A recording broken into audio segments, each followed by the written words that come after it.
Organizata IMPO reagoi sot për keq menaxhim të paras publike nga komuna Ferizajt përmes zyrës së prokurimit në këtë komunë.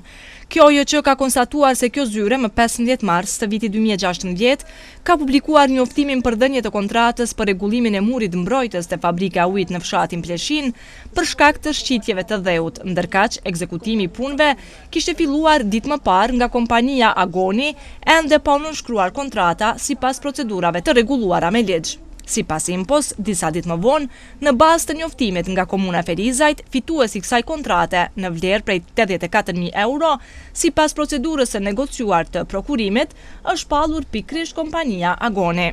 Në bazë të shikimit të dosjes së tenderit dhe vlerësimeve të procedurave, IMPO ka gjetur se kjo njësi ka bërë shkelje serioze të ligjit për prokurimin publik në Republikën e Kosovës dhe në bazë të gjeturave të IMPO-s, zyra e prokurimit kishte iniciuar aktivitet të prokurimit me procedurë të negociuar pa publikimin e njoftimit të kontratës, përkitazi me nenin 35 paragrafi 2.1 alinea III të ligjit për prokurimin publik në Republikën e Kosovës, duke ftuar për ofertim vetëm një operator ekonomik i cili edhe e ka fituar kontratën.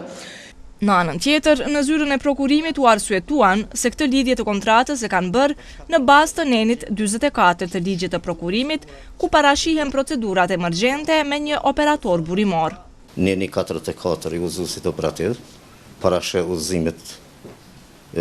prokurimet emergjente, neni 35 i ligjit të LPP-s, gjithashtu parashe prokurimet emergjente, të këto parashet të operatorët një burimor, do më thonë kemë të drejtë të bëjmë prokurimin me një operator ekonomik të rastet emergjente.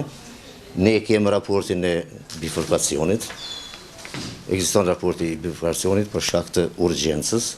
aty ka qenë një shembje e dheut, e kodrës, ku është rrezikuar gjithë, si pas raportit të bifurkacionit, është rrezikuar fabrika e ujit se rezervarët do të rrezikohen dhe do të bija ja kodër, edhe kështu ne si zyre e prokurimit kemi marrë mosa për t'i zbatuar